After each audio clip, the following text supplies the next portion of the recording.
आज हम बात करेंगे मुक़द्दस ज़मीनों की, वो ज़मीनें जो यहूदियों, ईसाइयों और मुसलमानों के लिए मुक़द्दस है। एक ऐसी सरज़मीन जो यहूदियों के लिए हैकल सुलेमानी की यादगार, ईसाइयों के लिए हज़रत ईसा अलैहिस्सलाम की रूहानी मकाम और मुसलमानों के लिए क़िबला अव्वल मस्जिदुल अक़सा का मुबारक मकाम। फ़लस्तीन एक ईंट, एक दरख्त, हर गली एक तारीख़ है, एक अकीदा है, एक जंग है। तीनों आसमानी मज़ाहिब के मानने वाले इसे अपनी रूहानी मिरास समझते हैं। लेकिन सवाल ये है, ये जंग कब तक जारी रहेगी? कितने लोग और मारे जाएंगे? और क्या अब ये जंग एक आलमी तसादुम में तब्दील होने जा रही है? 1948 में इसराइल के क़याम से लेकर आज 2025 तक लाखों फ़लस्तीनी बेघर और हज़ारों शहीद हो गए। और अब शाम, लिबनान और ईरान पर इसराइली हमले, क्या महज ये इत्तेफाक है या ये एक बड़ी साजिश का हिस्सा जो अमेरिका और इसराइल और उसके हामी जो है वो आहिस्ता आहिस्ता इस मुक़द्दस सरज़मीनों पर कब्ज़ा जमा रहे हैं? इस डॉक्यूमेंट्री में हम आपको दिखाएंगे इसराइल की जारहियत की पसपनाही करने वाले सुपर पावर अमेरिका के कैसे वो अमेरिका की मदद से मुक़द्दस सरज़मीनों पर कब्ज़ा जमाए हुए हैं। ईरान, शाम और लबनान पर कैसे वो वार कर रहे हैं और ईरान, शाम, हिज़्बुल्लाह, हमास के जो किरदार है उस पर नज़र डालेंगे। आज इसी डॉक्यूमेंट्री में हमारे साथ मौजूद है प्रोफेसर हसनैन साहब। सर, वेलकम करते हैं आपको। सबसे पहले सर मुझे ये बताएं कि कैसे सरज़मीन मुक़द्दस जो है वो तीनों किन किन के लिए ये मुक़द्दस सरज़मीन है, और सबसे पहले यहाँ पे कौन आबाद थे? जो की सरज़मीन है जिसके साथ यरूशलेम का जो है कॉन्सेप्ट जुड़ा हुआ है, जिन मज़ाहिब को हम मिडल ईस्ट रिलीजन कहते हैं, यानी कि वो मज़ाहिब जो मशरिक़ वुस्ता से ताल्लुक़ रखते हैं, उन तमाम मज़ाहिब के लिए ये एक मुक़द्दस जो है एक सरज़मीन है। मिडल ईस्ट रिलीजन से मुराद जूडाइज़म यानी यहूदियत, क्रिश्चियनिटी यानी ईसाइयत और इस्लाम है। और अगर हम इसका सीक्वेंस देखें, तरतीब के एतबार से देखें, यानी वक्त के पैमाने के ऊपर मज़ाहिब को फैला कर देखें, तो यहूदियत जो है सबसे पहला मज़हब है। जब हम तारीख़ के औराक़ में झांकते हैं तो हमें ये अंदाज़ा होता है कि जब अबुल अंबिया जनाब इब्राहीम अलैहिस्सलाम क्या ये मुल्क था, और उनसे जो दो पीढ़ियाँ चली हैं, जो दो नस्लें चली हैं, जनाब इसहाक़ की और जनाब इस्माइल की, तो वो वाली लड़ी जो हज़रत इसहाक़ से आगे चली है, जिसमें हज़रत याकूब और उनकी औलाद जो थी वो वहाँ पर रही, तो वो वाले लोगों के लिए एक बादशाह और नबी गुजरे हैं जिन्हें दाऊद कहा जाता है। दाऊद नबी पहले बादशाह हैं बनी इसराइल के, या पहले एक बड़े नबी जिसको कहा जाता है। उन्होंने बनी इसराइल की इब्तिदार जो है रखी है। और उनके बाद जैसे कि सूरह नमल में है, वह वारिसा सुलेमान दाऊदा, हमने सलमान को दाऊद का वारिस बनाया। तो वो जो लेगेसी थी दाऊद की वो जनाब सलमान अलैहिस्सलाम की तरफ मुंतकिल होती है, और वहाँ से एक नया चैप्टर जो है शुरू होता है, जिसमें हैकल सलेमानी की जो तामीर है वो जुड़ी हुई है, जिसके बारे में हम तफासिर में भी पढ़ते हैं और बाइबल में भी बड़ी डिटेल के साथ इसका जो है जिक्र है। जनाब सलमान को एक बड़ा बादशाह और बड़ा नबी के तौर के ऊपर जो है लिया जाता है। इसी लेगेसी में एक नबी आते हैं जिनको मोसेस या जनाब मूसा अलैहिस्सलाम कहा जाता है, जिनके ऊपर तौरात या तोरा जो है नाज़िल हुई है। तो उस सीरीज़ में, उस सिलसिले में जनाब मूसा अलैहिस्सलाम का जो बड़ा इक़दाम था वो ये था कि वो जो औलाद इसराइल थी, या जिसको हम बनी इसराइल कहते हैं, जिसको जो उस वक्त मिस्र के फ़िरौनों के पास थी बतौर ग़ुलाम, उनको वो आज़ाद करा के बहीर अहमर या रेड सी जिसे कहा जाता है वापस अपने मुल्क की तरफ ले गए। तो इससे एक जो कॉन्सेप्ट बना था वो प्रॉमिस्ड लैंड यानी ज़मीन मऊद जिसका वादा किया गया है, उसका एक कॉन्सेप्ट जो है उभर कर सामने आया। तब से वो इस ज़मीन को ओन करते हैं, अपना समझते हैं, अपनी मलकियत जो है समझते हैं। यानी यहूदियों के नज़दीक उनके जो बादशाहों की सीरीज़ है उसका जो दारुल हुकूमत है वो ये इलाका है जिसको मौजूदा तौर पे आजकल यरूशलेम या इज़राइल कहा जाता है। अब ये तो हो गई एक मज़हब की बात। इसी तरीके से जब इस सीरीज़ में जनाब ईसा अलैहिस्सलाम तशरीफ़ लाते हैं, जिनके लिए जीसस का लफ्ज़ जो है इस्तेमाल किया जाता है, तो उनकी जो जाए पैदाइश है या उनका जो बचपन है वो यरूशलेम और उसके आसपास के मज़ाफ़ात हैं। गलील का लफ्ज़ जो है या गलील का लफ्ज़ जो है वो इस्तेमाल होता है बाइबल में। तो साफ ज़ाहिर है कि अगर आप किसी को अपना रहनुमा और पेशवा मानते हैं तो उस जगह के ऊपर जहाँ वो पैदा हुआ है या उसका मकबरा है, आप उसको ओन करते हैं। जैसे हम कराची में हज़रत कायद आज़म के साथ एक ख़ास हमारा उन्स है, तो चूँकि जनाब ईसा अलैहिस्सलाम की जो पैदाइश है वो इस यरूशलेम की है, तो ईसाइयों के नज़दीक उनके पैगम्बर का जो पैदाइश है वो है। अब जहाँ पे डिफरेंस ऑफ ओपिनियन है, ईसाइयत के नज़दीक जो है हज़रत ईसा अलैहिस्सलाम या मसीह मऊद जो है वो तीसरे दिन जो है मुर्दों से जी उठे थे, जबकि कुरान जो है इसको थोड़ा सा मुख्तलिफ अंदाज में बयान करते हैं कि वो उनको सिरे से मसलूब ही नहीं किया गया था बल्कि उठा लिया गया। दोनों सूरतों में आप ये देखते हैं कि वो शख्सियत जो थी जिनको उलुल आज़म पैगम्बर कहा जाता था वो इस ज़मीन के साथ जो थी वो जुड़ी हुई थी। ये तो हो गई दो मज़ाहिब की कहानी। अब हम तारीख़ से में जब आगे बढ़ते हैं और जब हम ज़ाहिरी तौर पर दूसरी लड़ी की बात करते हैं जो जनाब इस्माईल अलैहिस्सलाम से चली है, जिसमें अरबों के नबी हैं, तो उसमें ख़त्म मरतबत रसूल खुदा की जो नस्ल है वो जब जज़ीरा नुमा अरब में मुंतकिल होती है, तो जब तक मौजूदा जिसको हम बैतुल्लाह या काबतुल्लाह कहते हैं उसकी तरफ नमाज मुँह करके नमाज नहीं पढ़ते थे, तब तक हमारा जो रुख होता था ये फ़लस्तीन की तरफ मौजूदा जो यरूशलेम है जिसे हम अल-कुद्स कहते हैं या किबला अव्वल कहते हैं उसकी तरफ था। और फिर एक वक्त आता है जब हालत नमाज में जो है हुक्म दिया जाता है कि अपना जो किबला है या चेहरा है वो मौजूदा फ़लस्तीन इसराइल से हटाकर मौजूदा जो मक्का है उसकी तरफ किया जाए। इसी वजह से मौजूदा सऊदी अरेबिया जो है उसमें एक मस्जिद भी है जिसको मस्जिद किबलतैन कहा जाता है, यानी दो किबलों वाली मस्जिद। एक ऐसी मस्जिद जिसमें नमाज पढ़ी तो जा रही थी या इसराइल की तरफ मुँह करके, लेकिन हालत नमाज में ही हुक्म हो गया था कि आप जो है अपना किबला जो है तो दो किबलों वाली मस्जिद। अच्छा, एक वजह तो इस्लाम के नज़दीक ये हो गई। और दूसरी, जब हम सूरह बनी इसराइल को पढ़ते हैं और सुबहान अल्लज़ी असरा बिअब्दी का जो है तिलावत करते हैं, तो वहाँ पे एक हमें जो स्टॉप मिलता है कि ख़त्म मरतबत मौला रसूल खुदा का जो सफ़र है वो जब सफ़र मेराज के लिए तशरीफ़ ले जाते हैं, मक्का से शुरुआत करते हैं, तो उनका जो अगला पड़ाव है जिस सवारी का जिक्र है, जिसके लिए बुराक का लफ्ज़ इस्तेमाल किया जाता है, उसका जो अगला पड़ाव है वो बैतुल मुक़द्दस है।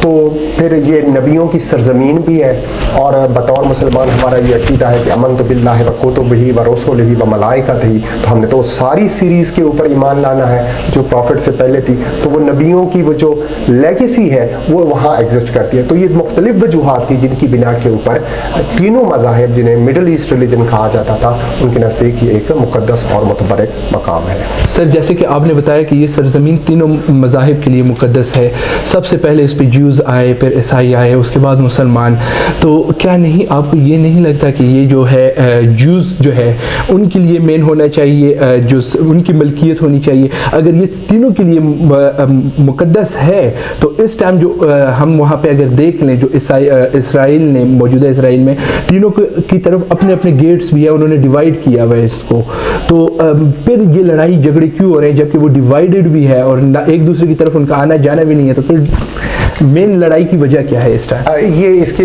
बड़ा अच्छा आपने सवाल किया। इसकी मिसाल मैं आपको यूँ दूंगा कि बहुत सारे स्टूडेंट एक कमरे जमात में पढ़ते हैं और उनमें से कुछ कहें कि ये कमरा जमात सिर्फ मेरा है। मसला ये नहीं है कि मेरा है, मसला ये है कि सिर्फ मेरा है। अगर कोई कहे कि ये टीचर सिर्फ मेरा है, वहाँ से प्रॉब्लम शुरू होता है। मुक़द्दस होना सबके लिए बराबर है, सिर्फ मेरी मलकियत हो, यहाँ से मसाइल पैदा होते हैं। जब हम देखते हैं, और आपको हैरानी होगी कि मौजूदा जो इसराइल का कॉन्फ्लिक्ट है इससे हटकर आप देखें तो क्रिश्चियंस और मुस्लिम्स के दरमियान एक अलहदा से सीरीज़ है जंगों की जो इन मुक़द्दस ज़मीनों के लिए लड़ी गई है। उनको बाकायदा तौर पे सलीबी जंगें कहा जाता है। सलीब आपके जहन में है, वो एक मज़हबी निशानी जो क्रिश्चियनिटी के साथ जो है जुड़ी हुई है।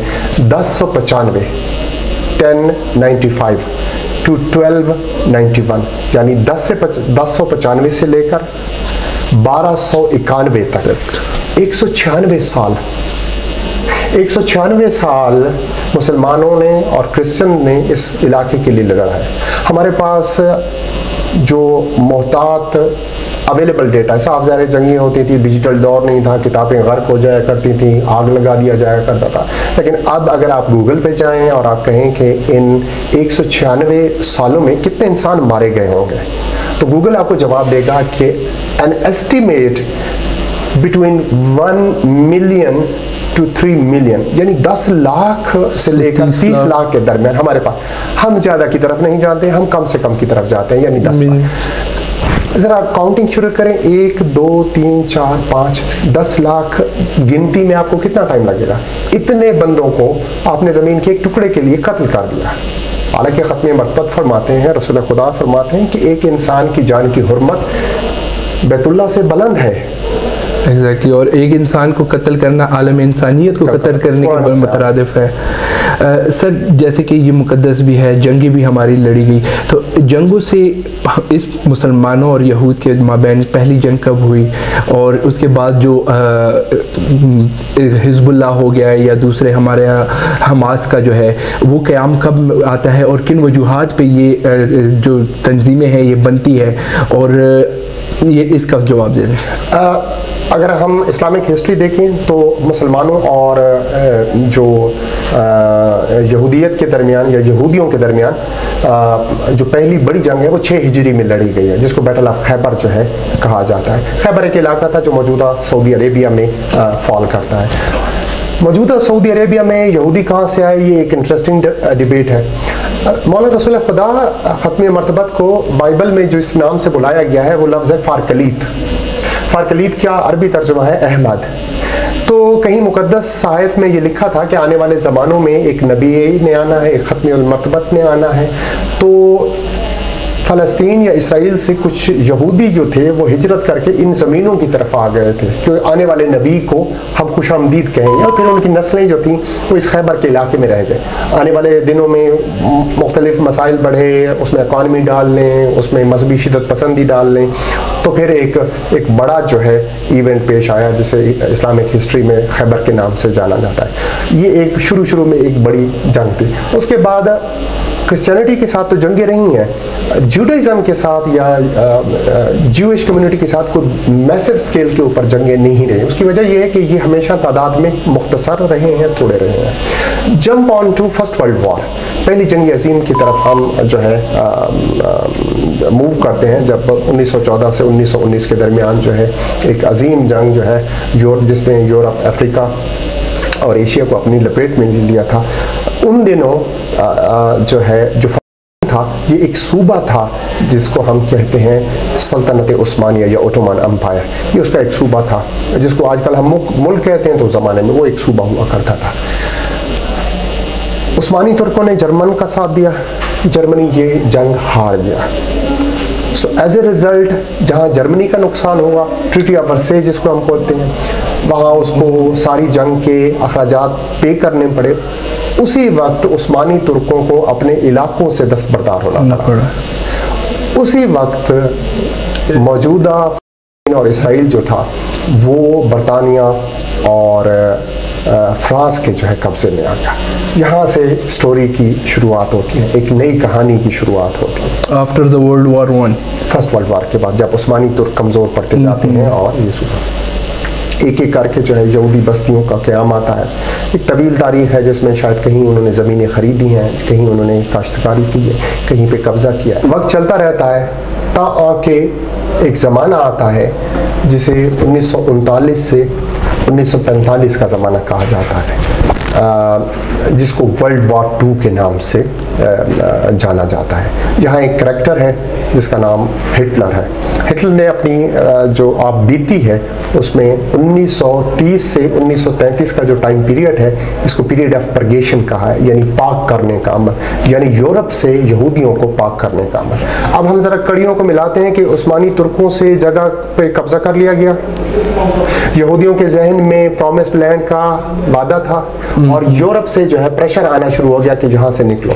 तो ये वो कड़ियां थी जो मिलती गई और ऑन द मैसिव स्केल, बड़े पैमाने के ऊपर जो माइग्रेशन थी वो मौजूदा फ़लस्तीन के साथ होने लगी। जैसे कि पहले मैंने अर्ज किया कि कुछ ज़मीनें खरीदी गई, ऐसे ही है, कुछ काश्तकार हुई और उसके बाद कब्जे किए गए। एक वक्त आता है कि जब इसराइल को ये पता चलता है कि they can declare themselves as a sovereign nation. So मई 1948 को जो है वो अपने आप को एक आज़ाद सल्तनत का जो है एक टाइटल देते हैं। अगर हम ज्योग्राफी की बात करें तो ये बड़ी इंटरेस्टिंग ज्योग्राफी है इसराइल की, जिस तरीके से वो कायम हुआ। इसको मजहबी पैराए में तो हम देख रहे हैं, लेकिन एक बड़ी मुख्तलिफ कहानी है कि जिसके एक तरफ मेडिटेरेनियन सी है जिसको हम बहर रोम कहते हैं, उसके साहिल जो हैं के साथ साथ आपको मिस्र लगता हुआ नज़र आ रहा है। उसका एक बहुत बड़ा जो बाउंड्री है वो उर्दन के साथ लगती है, वो कहीं पे जो है जाके लेबनान के साथ भी टच है। और इससे पीछे आपको सीरिया यानी शाम और इराक और ईरान और सऊदी अरेबिया और ये बहुत सारे ममालिक आपको इसके इर्द गिर्द जो है नजर आते हैं। तो it was the beginning of conflict between Israel and the Arab state. तो यहाँ से जो है अरब इजराइल वॉर्स का जो है सिलसिला शुरू होता है। तो पहली जो बड़ी जंग है वो 1948 में होती है, 1948 में होती है, फिर 1956 में होती है, फिर उसके बाद 1967 में होती है, 1967 जो है जिसको कहा जाता है, इसी के लिए टर्म इस्तेमाल होती है 6 डेज वार, 6 दिनों वाली जंग।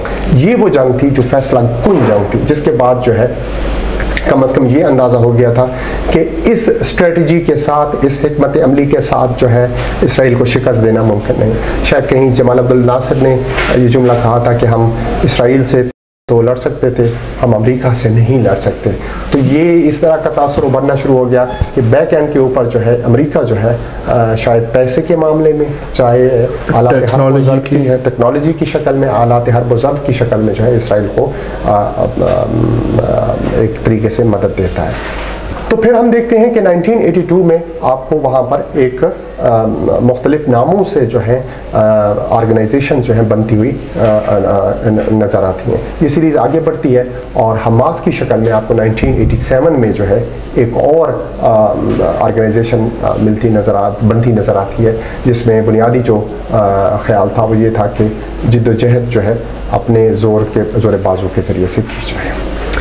सर, जब ये जंगे जैसे कि हमने कहा है कि मुसलमान और ज्यूज़ के दरमियान 3 बड़ी जंगें होगी, 48, 56, 67, 6 डेज़ वॉर।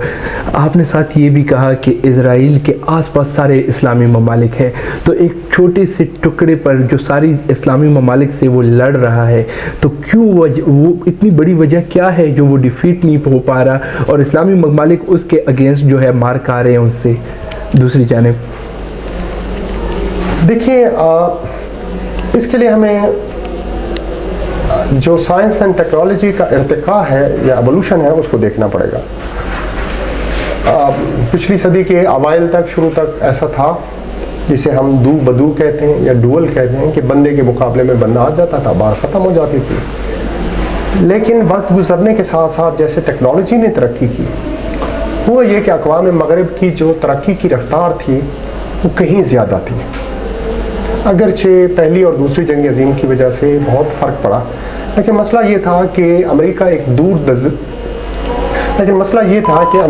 दूर दराज जजीरा था। जब अक़वाम मग़रिब या यूरोप लड़ाइयाँ कर रही थी, वो तरक्की कर रहा था और वही अमेरिका उस इसराइल को सपोर्ट कर रहा था टेक्नोलॉजी में। और प्रॉब्लम ये आ रहा था कि शायद तादाद के एतबार से तो हम ज़्यादा थे, लेकिन टेक्नोलॉजी और साइंस में कमी के बायस वो हमारा इतना नुकसान कर देता था कि शायद ह्यूमन रिसोर्स और जो जदीद आलात हर्ब व ज़र्ब की कमी थी उसकी वजह से हम उनके मुकाबला ना कर पाए। सर, ये तो थी बैकग्राउंड हिस्ट्री। जैसे कि आपने कहा कि हमारी 3 जंगें मुस्लिम्स एंड ज्यूज़ के दरमियान रही है, तो आफ्टर 1967 2023 में जो है 7 अक्टूबर को फिर से ये जंग का आगाज़ क्यों हो जाता है और जिसमें पूरा वो तबाही के दहाने पर चला जाता है और इज़राइल जो है वो बॉम्बिंग कर रही होती है। तो और इज़राइल को जो लगातार 2 साल असलहा है वो कौन फराहम कर रहा है, उसके सपोर्ट में कौन कौन है, असलहा कौन कौन से रूट से जाता है? सर अच्छा, हमें ये देखना होगा कि 1967 के बाद भी जो जंगों का सिलसिला था वो ख़त्म नहीं हुआ। छोटे या बड़े पैमाने के ऊपर जंगें जो थी वो जारी रही, यहाँ तक कि 2006 में भी एक बड़ी कॉन्फ्लिक्ट जो था वो बन गया। लेकिन इस दौरान हुआ ये कि जियोग्राफिकली एक छोटा सा टुकड़ा है जिसको गाज़ा या गज़ा कहते हैं। इसकी मिसाल ऐसी है जैसे पाकिस्तान जब ब्रिटिश इंडिया से आज़ाद हुआ था तो पाकिस्तान उस वक्त के मशरकी और मगरबी पाकिस्तान, जो पाकिस्तान और बांग्लादेश है, इनके दरमियान हिंदुस्तान नाम का एक मुल्क था। गज़ा दरअसल एक ऐसा ज़मीन का टुकड़ा है जो बाकी फ़लस्तीन से अलहदा है। उसके एक तरफ जो है बहर रोम है, जबकि उसकी दूसरी तरफ जो है इसराइल है, और उसकी तीसरी तरफ रफ़ा बॉर्डर है जो मिस्र के साथ है। और वो एक पट्टी नमूना, इसी वजह से उसको गाज़ा स्ट्रिप कहते हैं, क्योंकि उसकी शक्ल जो है वो पट्टी की मानंद है, स्ट्रिप की मानंद है। तो वहाँ पे जो मुस्लिम कम्युनिटी है रहती है, उनकी जो ज़िंदगी है वो जिसे कहते हैं कि बहुत तकलीफ़ दी थी। 7 अक्टूबर 2023 को एक अनयूजुअल, एक जिसे तवक्को नहीं किया जा रहा था, एक वाक़या पेश आता है। और वाक़या ये है से उस वक्त 5 से लेकर 7,000 का जो डिजिट था वो जिसे मीडिया ने रिपोर्ट किया कि मिज़ाइल जो है फायर किए गए इसराइल की तरफ। ये मिज़ाइल के पास कैसे पहुँचे, still it is a myth. इसके बारे में हमारे पास हतमी तौर पे कुछ नहीं। मोसाद जैसी इंटेलिजेंस एजेंसी जो दुनिया में अपने मफादात का ख्याल रखती है, उसे क्यों पता नहीं चला कि अभी तक चीज़ जो है गैर वाज़ेह है। हमने जो इनिशियल फुटेजेस देखी हैं जिसमें मुजाहिदीन का लफ्ज़ हम बतौर एक पाकिस्तानी इस्तेमाल करते हैं फ़लस्तीनियों के लिए, तो वो जो मुजाहिद थे या हमास के कारकुन थे वो बाइक्स के ज़रिए से, पैराग्लाइड के ज़रिए से जो है एंटर हो रहे। ये कैसे हुआ, ये अभी तक इसके ऊपर बहुत सारे सवालात हैं, जिसे अंग्रेज़ी में कहा जाता है ग्रे एरिया है। पैराग्लाइड्स के थ्रू एंटर हो रहे थे, ये सिर्फ हमास के फ़ौजी अफसरान या फ़ौजी क़यादत के साथ जो फ़ौज थी वो थी, हमास हिज़्बुल्लाह या लोकल मुजाहिदीन भी उनके साथ थे? हमास जो है दरअसल मकामी लोगों का एक गिरोह है जो गज़ा और वेस्ट बैंक यानी गरब उर्दन में जो है काम कर रहे हैं, और वो बहरहाल जो है बंदूक के ज़रिए से जिद्दोजहद पर यकीन रखते हैं। अब तक की जो मालूमात है वो हमला आवर लोगों ने अपने आप को हमास से एफिलिएट किया था, और इसका नाम जो है तूफ़ान अल-अक्सा या अल-अक्सा स्टॉर्म के नाम से किया था। ये इवेंट हो जाता है और इनिशियली जो है हमास को कामयाबियाँ भी मिलती हैं, जिसमें बहुत सारे इसराइली फ़ौजियों को पकड़ा जाना भी शामिल है। नेतन्याहू जो प्राइम मिनिस्टर हैं वो काबीना का इजलास बुला लेते हैं और इसे एक्ट ऑफ वॉर जो है डिक्लेयर करते हैं, और इमीडिएटली ये होता है कि इसराइल जो है एयर स्ट्राइक जो है शुरू कर देता है फ़लस्तीन के ख़िलाफ़। अगेन वही मसला, इनमें जो हमास है वो कोई रियासत तो नहीं थी, वो तो एक गिरोह था, उसके पास लिमिटेड सी चीज़ें थीं। अब जब आप कई हज़ार फुट की बुलंदी से कॉर्पोरेट बॉम्बिंग करेंगे, आप दुनिया भर की बारूद उड़ेल देंगे, तो यही कुछ होना था जो गज़ा के साथ हुआ। मसलन आपने हमास के नाम के ऊपर बेगुनाह जो सिविलियंस हैं उनको जिस तरीके से आपने मारा, 18,000 से ज़्यादा बच्चा मारा गया है, 60,000 से टोटलिटी। और मैं आपको बताऊँ इसकी तादाद कहीं ज़्यादा है। देखिए हमारे पास डेटा कैसे आता है, कितने लोग जिंदा हैं या कितने मारे हैं। इसका मतलब कोई महकमा होता होगा, कोई हॉस्पिटल्स होते होंगे जो रिकॉर्ड रखते होंगे। प्रॉब्लम ये है कि जिन लोगों ने रिकॉर्ड रखना था वो भी जिंदा नहीं है।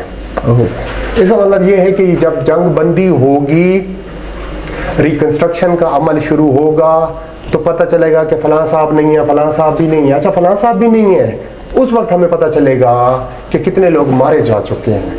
अभी हमें अंदाज़ा नहीं है, अभी हमारे रफ एस्टिमेट हैं कि ये मच मोर नंबर्स हैं जो हमने। अच्छा सिर्फ लड़ने वाले नहीं, उन्होंने हॉस्पिटल्स को निशाना, रिहायशी, सिर्फ रिहायशी इलाके नहीं, वो लोग जो गज़ा से निकल रहे थे, जो खुराक की तलाश में थे, उनको भी मार दिया। और इस तरीके से इसराइल ने गज़ा को एक जिसे खंडर कहा जाता है उसमें तब्दील कर दिया। सर ड्यूरिंग इसराइल कॉन्फ्लिक्ट एक बहुत बड़ा रिजीम चेंज आता है, वो आता है सीरिया में। तो जिसे बाज़ मुसलमानों ने उसको एक बहुत अच्छा समझ रहे थे, लेकिन अगर हम during the Iran Israel conflict के टाइम पे देखें तो वो इसराइल उसे अच्छा खासा फ़ायदा उठा रहे हैं। तो आप उस रिजीम चेंज को कैसे देखते हैं? देखिए, अगर आप वाक़यात को वक्त की, जिसे हम कहते हैं टाइम लाइन पे फैला कर देखें तो आपको चीज़ें समझ आना शुरू हो जाती हैं। डॉट्स जो हैं कनेक्ट होना शुरू हो जाते हैं कि पहले आपने गज़ा को मारा, हमास के बंदे मारे, फिर आपने हिजबुल्लाह की प्राइमरी, सेकेंडरी और टर्शरी जो लीडरशिप थी उसको ख़त्म किया। ठीक है, आपने मुख्तलिफ ऑर्गेनाइजेशन को सिंगल आउट किया, उसको मारा। इवन कि ईरान के जो फौजी अफसरान थे आला, उनको इराक में हिट किया गया, उसके बाद ये रिजीम चेंज आना शुरू हो जाती है सर। या अगला मरले पे आप जो है, और ये बड़ा इंटरेस्टिंग था, मतलब किसी एफिलिएशन से आप हट कर देखें, किसी मुल्क में ऐसा नहीं होता कि एक छोटे से इलाके से बगावत उभरे और 7वें 8वें दिन मरकज़ में पहुंचकर हुकूमत तब्दील हो चुकी हो। मसलन इस तरह तो अमेरिका और नेटो की फोर्सेस ने इराक और अफगानिस्तान में कामयाबी नहीं हासिल समेट सकी। मतलब इट टुक लॉन्ग टाइम कि 20 साल तक वो मुसलसल लड़ते रहे। उसकी शक्लें हो सकती है मुख्तलिफ, आपको इख्तलाफ हो सकता है, लेकिन ऐसा तो कहीं भी नहीं हुआ। तो इसका मतलब ये था कि कुछ चीज़ें टेबल पे तय हुई और कुछ जो थी वो बैटल ग्राउंड में तय हुई कि नहीं बस अब ये हो गया। और हैरान कुन तौर पर जो मौजूदा प्रेसिडेंट हैं सीरिया के, किसी ज़माने में ये मोस्ट वांटेड लोगों में से थे जो अमेरिका को मतलब थे, उसके सर की कीमत थी। और फिर चश्मे फलक ने देखा कि चीज़ें बेहतर होने लग गई और ट्रंप उससे मुलाकात करते जा रहे हैं और उसको नवाज रहे हैं। सर ये तो हमने देख लिया कि कैसे ये कॉन्फ्लिक्ट स्टार्ट होता है और अरब इसराइल ईरान को क्यों हिट करता है इसराइल, क्योंकि सीरिया रिजीम चेंज से पहले ईरान के आला सीनियर जो फ़ौजी क़यादत है उनको मारा जाता है बगदाद में। उसके बाद प्रॉपर ईरान जो है इसराइल पर अटैक करता है और इसके बाद दोबारा अब जो है ईरान पर मतलब 2024 में हमले होते हैं और दोबारा वॉर ईरान इसराइल की एक वॉर स्टार्ट हो जाती है। तो इसराइल का ईरान के साथ क्या मसला है और ईरान पर ही क्यों अटैक?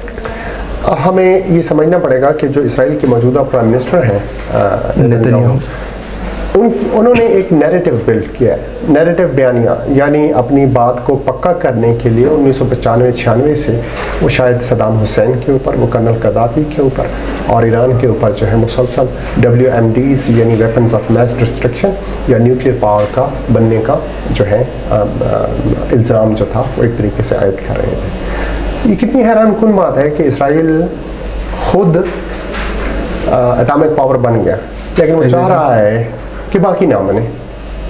और उसका सर एक बयान भी आता है कि मैं जो अब है बयान पुराना लेकिन अब ज़्यादा वायरल हो रहा है कि ईरान और पाकिस्तान से न्यूक्लियर की जो मवाद है वो ख़त्म करना हमारा एक अजीम मिशन है कि इन दोनों से न्यूक्लियर पावर की जो है इनके ख़त्म किए जाएँ, न्यूक्लियर ले लिया जाए इनसे।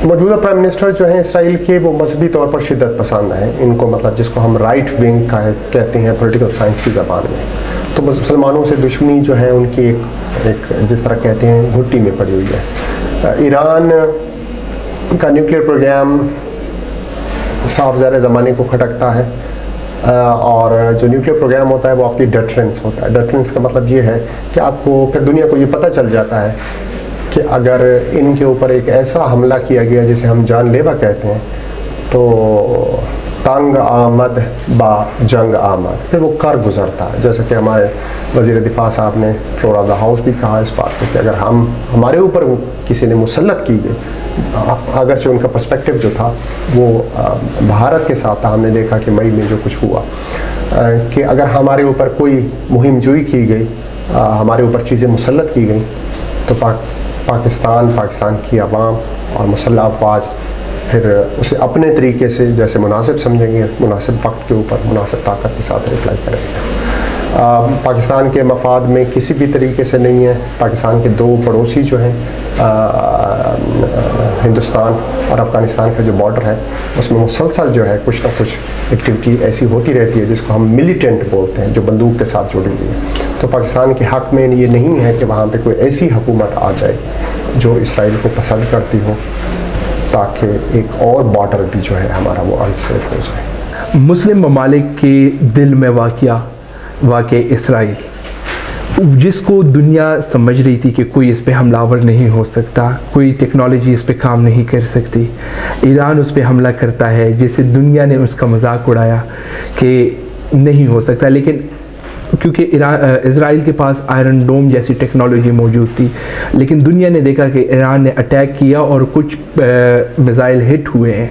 उसके बाद रिसेंट वॉर में अगर हम देखें तो ईरान लगातार हमलों पे हमले करते जा रहा है। क्या आपको नहीं लगता, और वो मिसाइल्स हिट भी हो रही है, और तल अबीब को अगर हम देख लें तो काफ़ी नुकसान भी हुआ है उससे, तो क्या आपको नहीं लगता कि ईरान की जो मुसलसल हमले हैं या इसराइल की ईरान पर हमले, ये इस वक्त तीसरी जंग अजीम की तरफ हमें धकेल रही है दुनिया को? ये बात तो तयशुदा है कि दुनिया के मसाइल जो है बिल आखिर आपको किसी मेज़ के ऊपर आके सॉर्ट आउट करने होते हैं, उनको हल करना होता है। पर्टिकुलरली अगर हम डिफेंस शील्ड के हवाले से बात करें तो देयर वर लेयर्स, मुख्तलिफ सतहें थी। आयरन डोम जो है उनमें से एक सतह का नाम था, डेविड स्लिंग्स के नाम से जो है एक और थी, और इस तरीके से जो है मुख्तलिफ थे।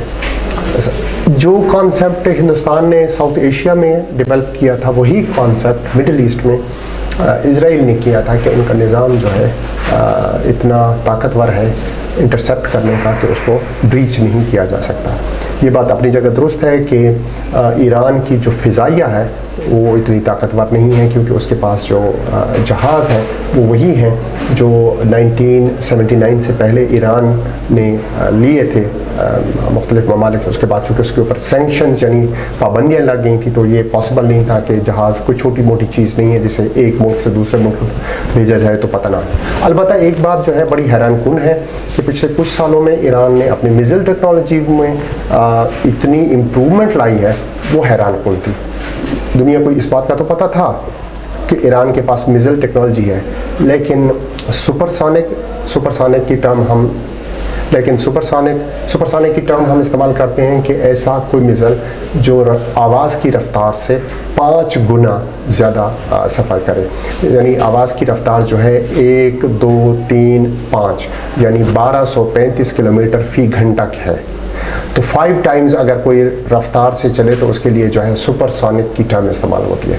लेकिन इस पे भी नहीं रुका, अगली जो चीज़ है वो हाइपरसोनिक है, मोर देन 5 टाइम्स। तो हमने हमारे पास जो फुटेजेस आ रही हैं जिसे हम कहते हैं कि पलक झपकना, उसी में वो जो है वो हिट हो जाता है। तो ये वाली तरक्की तो उनकी जो है मतलब एक हैरानकुन है। पाकिस्तान ने जिस तरीके से इंडिया के साथ काम किया, पाकिस्तान ने जिस तरह से इंडिया के साथ ये जंग की और अपना लोहा मनवाया, पाकिस्तान ने मई के महीने में जिस तरीके से हिंदुस्तान के साथ जंग की और अपना लोहा मनवाया, मुमकिन है कि आप ये कहें कि हिंदुस्तान एक बहुत बड़ी फौजी और माशी ताकत है, लेकिन ग्राउंड रियलिटीज़ ये थी कि पाकिस्तान को जितना कमज़ोर खुदा न खास्ता समझा गया था, पाकिस्तान उतना कमज़ोर नहीं था। हमारा दिफा जो था मजबूत था। अब ईरान की बात करते हैं तो शायद इसराइल ताकतवर था, लेकिन ईरान उतना कमज़ोर नहीं था।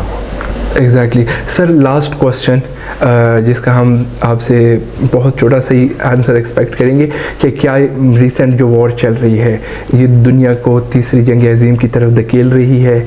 आप इसको कैसे देख रहे हैं? 2 दिन पहले जो है 2 दिन नहीं कह सकता ना, और एक दूसरे पे आइटम बॉम्ब के अटैक्स हो सकते हैं। आइटम बॉम्ब तो नहीं कर सकते, साइन की हुआ है, NPT साइन किया हुआ है, वो तो नहीं कर सकता। अच्छा देखिए, army chief field marshal Syed Asim Munir का जो विज़िट है अमेरिका का और डोनाल्ड ट्रंप के साथ जो मुलाकात है, उसको दुनिया बड़े पॉजिटिवली जो है देख रही है, जिसमें बहरहाल तरफ़ैन ने इस बात के ऊपर एग्री किया है कि जितनी जंग जो नहीं होनी चाहिए थी और हो गई है, इसको जो है रिवर्स किया जाए और किसी अमन की तरफ बात जो की जाए। जनीवा में मुज़ाकरात की जो है इब्तिदा होने जा रही है। ईरान के जो वज़ीर ख़ारजा हैं अब्बास अराग़ची, उन्होंने भी इस पर बात की है बड़ी डिटेल के साथ। अपेरेंटली सीम्स के चीन, रूस और शुमाली कोरिया जैसी ताकतें जो शायद जिनका इंक्लिनेशन किसी हद तक ईरान की तरफ है, उनकी मौजूदगी में पाकिस्तान जैसे बॉर्डर मुल्क जो है उसके मौजूदगी में कोशिश होगी कि तमाम मामलात को बैटल फील्ड से जो है टेबल के ऊपर लाया जाए और इसका खुद पीसफुल जो है, और तकरीबन दुनिया के सारे ममालिक की कोशिश होगी कि ये शुरुआत ना हो किसी तीसरी आलमी जंग। जब अकीदा, तारीख और ताकत एक साथ टकरा जाए तो क़यामत जन्म लेती है। ये मुकद्दस सरजमीन है जहाँ अंबिया ने कदम रखा, जहाँ वही नाजिल हुई। लेकिन बदकिस्मती से ये मुकद्दस सरजमीन आज लाखों इंसानों के खून से तर है। फ़लस्तीन एक ऐसी सरजमीन जो ईसाईयत, यहूदियत और इस्लाम के लिए दिल का टुकड़े के मानंद है और दिली अकीदत रखते हैं। इसराइल की जानिब से फ़लस्तीन पर हमले एक मंसूबे के तहत दिखाई दे रहे हैं जो मुकद्दस सरजमीनों पर आहिस्ता आहिस्ता कब्जा जमा रहे हैं। अमेरिका की खामोशी, अक़वाम मुत्तहिदा की बेहिसी और मुसलमान दुनिया की बेबसी, ये सब कुछ सिर्फ एक जंग नहीं बल्कि आलमी तसादुम की तरफ ईरान को धकेल रही है। आज हम ये सवाल करते हैं कि अब क्या होगा, लेकिन सवाल ये है कि और कितने मरेंगे, कितने मासूम, कितने बेगुनाह, कितने बच्चे, कौन कौन इस ज़मीन को अपने खून से और तर करेगा।